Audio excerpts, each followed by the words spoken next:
Happy Friday, everyone, and welcome to another episode of Challenger Network News. I'm Brandon Bichler, partner at Elixirr. It's Friday, so I've cheekily poured myself a glass of red wine. It's at the back end of the day, so sorry for that, for those of you who are in a different time zone, but I thought I would bring the weekend in a little bit, as this is one of the later shows we've done on a Friday. So today, what are we going to be talking about? Well, everyone seems to be struggling with the answer to their policy on returning to work. If we just take some of the banks, Goldman Sachs has called bankers back to their desks, and they're offering things like free food and an afternoon concert to build morale. HSBC plans to reduce their office footprint and adopt a more flexible approach to working, whilst Morgan Stanley has told New York workers that they must be back in the office by September or else. So why is this becoming such a difficult question for so many firms? Are they focusing on the wrong questions, or is there something more deep, something deeper at play?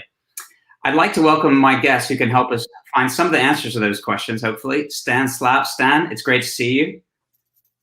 Likewise. Stan and I had the opportunity to meet back in San Francisco several years ago now. Stan is the Chief Executive Officer at Slapp. He's also a New York Times best-selling author. He really understands how cultures work, and he's done work on culture for the likes of Google, Vodafone, Microsoft, Starbucks, some of the best names in the business. And Stan, I'll never forget the first time I walked in your office. I think it was the first time we met. I remember, this is my memory of quite a, not like a very minimalist setup, but right in the middle of the room, a beautiful Marshall stack with an even more beautiful 57 Les Paul guitar. Yes. Yeah, we have it. I mean, our people can play it as well, but we have it for our clients, and they just plug in and never leave. So, yeah, we're just confirming they're rock stars. Yeah. Yeah, you don't have to tell this audience that I was probably one of those people that you couldn't get to leave on that. Yeah, I mean, the offices have been closed for a little while for COVID. We thought you were still there. So you were there when we left a year ago. So awesome. Well, before we get started, I just want to encourage everyone, please join in the conversation. You can do so as you watch by writing a comment or a question just directly in the comments, and we'll be able to see that and respond to you here live if you're watching the show live. So Stan, why don't we start with what are most of these return to work strategies missing? What's going on here? Well, mostly that yes, there's some physical relocation issues that have to be dealt with, but this is not a matter of physical relocation. This is a matter of cultural commitment. I mean, regardless of whatever your physical return to work plan is, new, old, work from whatever it is, you have to have it happen quickly and accurately. This is not about return to the office, it's about return to performance.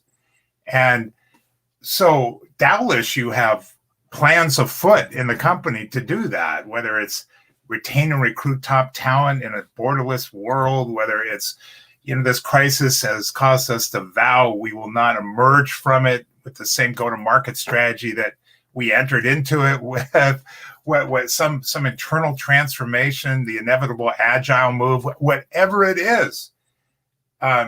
You have strategies to do this. And it's those strategies that require cultural commitment to interact. So that's the thing you don't want to mess with, regardless of the physical location. So again, bottom line, I would say what's being missed is that this is not the physical relocation policy is not the act of completion here. It is a cultural commitment issue, which is an ongoing issue. Right. And what is it that's not understood about culture? Well, I take everything. Okay, next question. Next question. Let me just get down my list. I would say before that, I mean, just to take off from your first question, that, you may have strategies to return people. It's not returning to work. You think they missed the holiday? They've been working the whole time. So that's probably the wrong term, but returning them to the office, wherever that office may be. The problem with strategies, before we talk about the problem with culture, is that most strategies in most companies don't really work. They really don't, Brendan. I mean, if you take a hard post-mortem look at most strategies in most companies, they don't really do what they're supposed to do. They don't cost what they're supposed to cost. They don't happen when they're supposed to happen.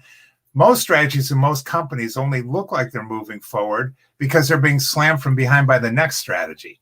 And like, if you're watching this now, stop giving me the look. I'm talking about every other company but your company. But even the smartest companies regularly subscribe to the most dangerous strategic myth, which is that a strategy has to be planned well to be successful, when in fact a strategy has to be implemented well to be successful. And implemented well starts with enrolling the ferocious support of your culture for that strategic or performance goal. If you can do that, you're well on your way to achieving strategic insurance. If not, you're building a base camp on Mount Delusional.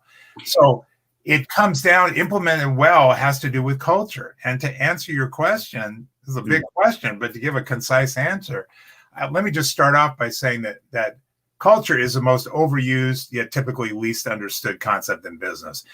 It was actually Merriam-Webster's word of the year a few years ago. And what that means is that according to the most popular dictionary in the entire English language, culture was the most newly searched for word in the entire English language. And because creating cultural commitment is our business, we like to say in my company, if banana had made word of the year instead, companies would understand what a banana is and recognize it's not going to peel itself just to feed you. So just a level set on culture as a quick answer, and maybe one or two critical points about culture is that a culture comes into existence, any culture comes into existence whenever a group of people share the same basic living circumstances. And so they band together to share beliefs about the common rules of survival and emotional prosperity. The more people looking out for the safe watering hole, the safer it is for everyone. Now, a culture is not the beliefs about the way things are around here. That's just the currency of the culture. The culture is a self-protective organism that obsessively seeks information, attempts to validate it, and then shares it privately amongst itself. So a way of looking at your employee culture is it's an independent organism living right inside the enterprise with its own purpose and all the power to make or break any management plan and any manager. Now, its purpose is to protect itself, not the company. And so that's very frustrating for an executive team who said, wait a minute, the purpose of a culture is to survive? Okay, Stan, I got this. Do your job and you'll keep it. Okay. Oh, I forgot the emotion. Okay, do a good job and we'll tell you that. Well, that would only work for your culture if your culture perceives a reliable through line between what happens for the company, what happens for the culture. And there's dirt in that machine. So the key to a culture's commitment is not to say, we're here, we gave you the job, come to us. It's this to recognize that the culture with its own criteria has to perceive protecting itself is the same thing as protecting the company. Now, I will say this one important thing is your culture is a closed society. Your culture is exclusive. Your culture is neurotic. We could talk all day about culture, but your culture will give you whatever you want. You just have to give it what it wants first. And respecting what it wants is the difference between its defiance and its compliance. And so it's not the responsibility of your culture to understand the business logic. It's a responsibility of your business to understand the culture's logic. And one last thing about this is you have three cultures in your company. Every company has three cultures, and they're deciding the success of your company while you're listening to this sentence. You have your employee culture. You have your manager culture, which has different rules of survival and emotional prosperity, different sources of information. It's an independent culture, not part of the general employee pop. And then you have a customer culture, because what your customers have in common is a dependent relationship with your company. And all of these cultures work the same way for the same reasons and exist for the same purpose. Yeah. I mean, do you think it's really interesting, and you and I have talked a little bit about this, but this concept might be very new for a lot of the people watching the show today.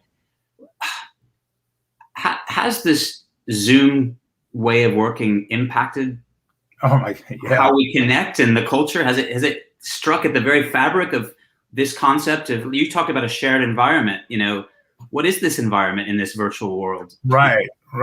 That's a great question, because the culture's hardwired to be affiliative. So the culture, there's a lot of ways for the culture to pick up information. What's said, what's not said, facts, patterns, trends, happenings, rumors. And so if you can imagine a culture in a normal, like pre-pandemic, sitting in a meeting and their manager is, blabbering about something, and just across the table, one member of the culture says to the doesn't say a word, just goes, "That's a signal that we need to meet in the hall. Do you have new information? Do you have information I don't have?" "Well, I don't, but I was walking down the hallway by the executive wing and they were behind closed doors. And guess who was in there?" All of that stuff is lost. And so your culture is desperate for information it's not getting. Now, a culture, because it exists to protect itself, prizes the surety of its environment. And anything unknown has threat potential, and it will detach from it. And if it's not getting that information, however it's used to getting that information, because all it's doing is on Zoom calls with a programmed subject, and it's definitely detached. Yeah. In fact, Tessa has raised a really cool question, which I think kind of ties into this, is with many companies announcing a hybrid working model where some members of the employee culture will be in the office, some will be working remote. Does that risk she said, a culture crisis with two tiers of workers, or some people in the loop, other people out of the loop? No, the culture exists. There's no rope line or probationary period to get into a culture. That you can do whatever elegant onboarding process you want. The first hour of the first day, when a new employee is sitting in their cubicle, and two heads stick around that cubicle and say, "You're the new guy, let's go to lunch," and the cultural welcome wagon has just been paid a visit, it's because they're going to activate. They're going to say, "Let me tell you about the way things are around here." So what it would mean is that the culture on the ground is invaluable. They're getting a lot of gifts and cash donations because they've got to feed that information back. A culture's, its motives are pure and predictable. It's an information gathering organism designed to assure its own survival. And so wherever the information comes from, that's the group purpose. That's the reason for existing. So it wouldn't be that you have bifurcated cultures. It just, again, it's more exhausting for the culture now to decide whether to reject or protect whatever the company wants done. You don't want your culture exhausted. It only has so much energy. Right. And so it's costing it more. But no, there wouldn't be two cultures, though. It's a great question. It would be different job descriptions now. Right. Yeah. Right. That is a great. Thanks for asking. That's a great question. And please, others, if you're watching it, please do come in and comment and ask as we're going. So then, if this world is it's not that culture is a new thing that we've had to deal with as we build companies. This is like fundamental to who we are as human beings, how we socialize, how we engage, how we interact, and like you said, how we protect ourselves. In the earliest days of when we formed tribes or communities, that it was about the same thing, wasn't it? So what's the biggest threat then to the commitment of a company's culture right now, do you think? That's a great question, because the greatest threat to the commitment of your culture, and however that commitment translates into accepting your return to your physical relocation plan, getting back to a job, still doing more with less, whatever that is. Right. The biggest threat to your culture's commitment isn't here yet, but it's coming, and you've got to get ahead of this. Again, a culture prizes the surety of its environment because it exists to protect itself. And we like to timestamp things, and companies, we like to time, this is the amount of time we are going to deal with this pandemic and then we're moving on, right? But really, when you consider variance and the rolling impact on lives and livelihoods of the pandemic, we're still on this roller coaster ride. And there's going to become a time for your culture, for every company's culture, where this is all it can recall. And this uncertainty is going to have been chronic, and communication will have been electronic. When that happens, there'll be a deep exhaustion, not just intellectual or physical, emotional exhaustion, a weariness that descends on the culture. And that translates into a culture that believes that external circumstances are responsible for internal performance. And that begets a culture of apathy and victimization. That is so insidious that it's difficult to exercise even after the crisis has passed. Now, let me give you a basic solution here for this. Because the good news here, in terms of a solution path, is the human brain. This is not me telling you, this is your brain telling you this. The human brain cannot sustain simultaneous opposing emotions. Like, you can't be happy and sad at that. You can veer back and forth at dizzying speed like a crazy person, but the brain cannot be run by simultaneous opposing emotions. Well, a culture is a human organism, and neither can a culture. So your culture cannot be simultaneously energized and exhausted, hopeful and hopeless, productive and paralyzed. And so, because you're going to have all these problems, the culture had problems before trying to survive in a world where the rules of survival and emotional prosperity, it could not reliably anticipate or control. Now, with the last couple of years and physical relocation, and everything is uncertain, it's got so many problems. The key, and the business has new problems, whether they're challenges, opportunities, whatever. The key is to create a culture that takes its energy from solving problems. Because if you can create a culture like that who actually likes problems, because the solving of problems confirms its ingenuity, confirms its uniqueness, confirms its curiosity, confirms its unity, confirms its tenacity. It loves something. Like a company with a true problem-solving culture, it loves to solve problems because that's how it takes its sense of self. And if you do that, the culture cannot simultaneously be thrilled and excited about that kind of stuff. And by the way, in a true problem-solving culture, Brendan, the culture doesn't always solve the problem. It gets high on just flinging itself at the problem to solve it, right? Yeah. You got us once. Okay. Oh, twice. Okay. 33 times. Okay. And that's a culture who you can't be that kind of a culture and simultaneously be emotionally spent and hopeless. So it's getting ahead of that. Now this is understandably, we only have so much time in this talk. Yeah. We'll show you how to get more information about this at the end, I guess. But that's the key, is to recognize that the biggest problem, the threat to your culture's commitment, isn't here yet, but it's coming. You don't want that to take root in your company, and there is a way to get ahead of it, but you got to get ahead of it now. I would advise any company, focus on this more than you focus on anything else, because nothing else is going to get done if you've got this problem. Yeah, and of course, I'm sure every leader out there is wondering, what can I actually do about this? Because I think, if I'm brutally honest, we probably all feel exhausted. I certainly do. Like, this never-ending, Zoom call to the next Zoom call to the next Zoom call to the next Zoom call. I mean, people get energy in different ways. I've always gotten energy from other humans, and I don't get it. I get a little bit through this training, but I don't get the whole thing. Listen, I'm talking to you from our home library, and there's 5,000 books in the background. I am an introvert. You give me a mirror and a stick of gum, I'm busy all day. And I'm exhausted. I'm hungering for you. That's how desperate it's gotten. I'm like, hey, how you doing? It takes a lot of energy you almost have to generate your own energy, and it's sucking it out. So how do you get your team to? You bring up a great point. This is such a great point. Is there's managers too. Like, you're going to be depending as an enterprise more than ever on the heads of your organizations, be they big or small.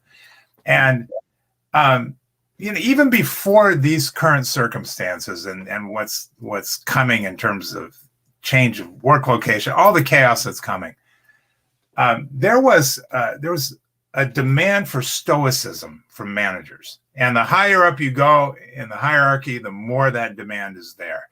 Be a rock, be a stable, unchanging force of nature among swirling seas of uncertainty. right? If you look at the essence of any manager's job description, entry level to executive, it's 6 words. They're never spoken, they're never written, but they're always implied. And the 6 words that are the essence of any manager's job description at any level, in any company, in any country are, if it sucks, suck it up. That's it. That's a manager's job, right? Well, your managers have already had to suck it up.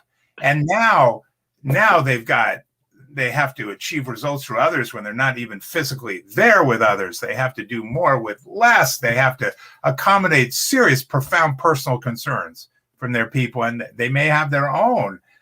There's all kinds of new ways of working and frantic new initiatives. Not to mention personal stresses. We've all. Yes, right.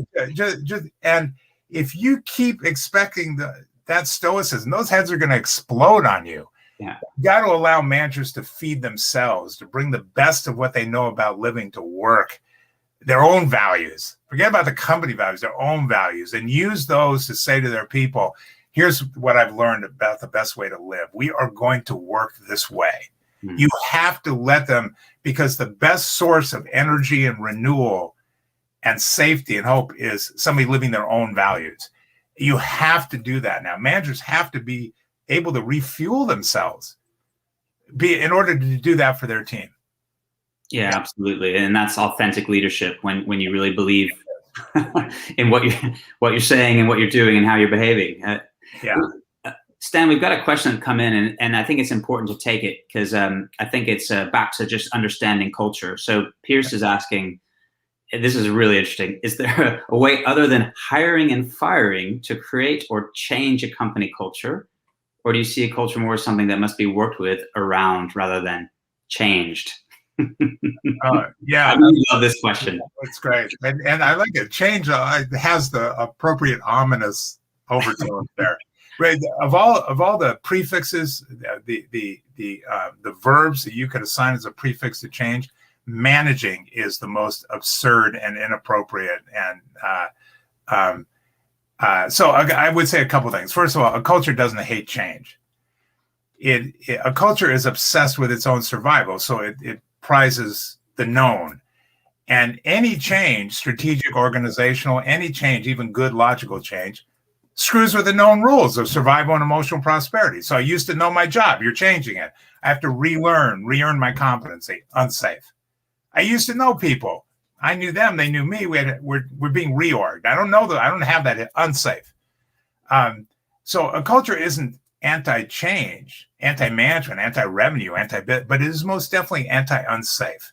So one of the things when you were talking about change as a concept that companies regularly miss in the thrust of the new and the bigger and the better is when you're explaining what's changing to your culture, you must also take the time to explain what isn't changing. Give it back its perspective. It has all the emotional and intellectual wherewithal to deal with change, unless it thinks that anything could change at any time. When it comes to a culture, this is such a great question. I just give you two other things really quick. The key is that you don't want to inadvertently create a transactional culture. And you could say, you know what, we're going to do a lot of great things for our culture. Let's say we're going to do 20 great things for our culture, because we know that if we do that for our culture, the culture will give us the business, improve performance and commitment. You roll out those 20 things, the culture looks at these 20 things and says, now these are 20 good things. Now we deal in the real. We know you want something for these 20 things. So here's what we're going to do. We're going to drag this back to our own cave, put it on the scale, take down the exchange rates, and come back and tell you what you bought. Now, you want something else? Give us something else. What you really want is a protective culture, because that's the culture that will embrace change, right? And the difference is, before you do those 20 things, you must emphatically, dramatically declare what you believe about people and their importance and the way they should be treated. Then those 20 things are proof points to the culture of the connection between what management says and what management does. If it's got 20 proof points about the reliable connection, This is more dependable. This is a safer place. We'll protect a safer place. The materialism doesn't even really matter.